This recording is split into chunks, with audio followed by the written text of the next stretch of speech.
লাইলাতুল কদর বা শবে কদর বছরের শ্রেষ্ঠ রাত।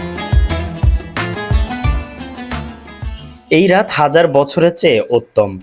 রমজানের শেষ দশকের কোনো এক রাতে এই পবিত্র রজনী নির্দিষ্ট করে লাইলাতুল কদর চিহ্নিত করা হয়নি।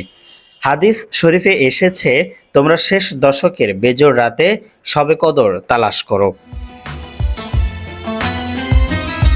মহিমান্বিত এই রজনী ঘিরে দেশের বিভিন্ন এলাকায় অনেক ধারণা প্রচলিত রয়েছে। এর মধ্যে উল্লেখযোগ্য হল শবে কদরের বিশেষ নামাজ ও আমল। বিভিন্ন পুস্তিকায় এই নামাজ ও আমল নিয়ে বিভিন্ন নিয়মের কথাও লেখা থাকে। আবার কেউ কেউ দাবি করেন, বিশেষ সূরা দিয়ে নামাজ পড়া ও নির্ধারিত রাকাত নামাজ বিশেষ সূরা ধারা আদায় করতে হয়। তাই প্রশ্ন জাগে, হাদিস শরীফে এই রাতে বিশেষ পদ্ধতির কোনো নামাজ বা আমল আছে কি? থাকলে এই ব্যাপারে শরঈ বিধান কি? এ প্রসঙ্গে বিশিষ্ট আলেম বরেণ্যরা বলেন, কোরআন হাদিসে শবে কদর ও শবে বরাতের জন্য বিশেষ পদ্ধতির কোনো নামাজ নেই।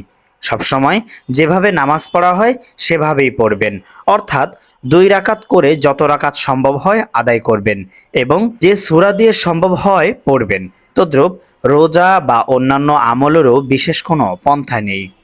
এই 2 রাতে কোরআন তেলাওয়াত, জিকির আজকার, দোয়া ইস্তেগফার ইত্যাদি নেক আমল যে পরিমাণ সম্ভব হয় আদায় করবেন। তবে নফল নামাজ দীর্ঘ করা এবং সিজদায় দীর্ঘ সময় অতিবাহিত করা উচিত, যা হাদিস থেকে প্রতীয়মান হয়। বিভিন্ন বই পুস্তকে নামাজে যে নির্দিষ্ট নিয়মকানুন লেখা আছে, অর্থাৎ এত রাকাত হতে হবে, প্রতি রাকাতে এই সূরা এতবার পড়তে হবে, এগুলো ঠিক নয়। হাদিস শরীফে এ ধরনের কোনো নিয়ম নেই, এগুলো মানুষের মন গড়া পন্থা। তাহলে নফল আমল আদায়ের পদ্ধতি কি? বিশুদ্ধ মতানুসারে শবে বরাত ও শবে কদরের নফল আমলগুলো একাকী করণীয়। ফরজ নামাজ তো অবশ্যই মসজিদের জামাতের সঙ্গে আদায় করতে হবে। এরপর যা কিছু নফল পড়ার তা নিজ নিজ ঘরে একাকী পড়বেন। এসব নফল আমলের জন্য দলে দলে মসজিদে এসে সমবেত হওয়ার প্রমাণ হাদিস শরীফে নেই। এমনকি সাহাবায়ে কেরামের যুগেও এর রেওয়াজ ছিল না। তবে কোনো আহ্বান ও ঘোষণা ছাড়া এমনি কিছু লোক যদি মসজিদে এসে যায়, তাহলে প্রত্যেকে নিজ নিজ আমলে মশগুল থাকবে, একে অন্যের আমলে ব্যাঘাত সৃষ্টির কারণ হবেন না। নাদিম শেখ আদর, লিড নিউজ।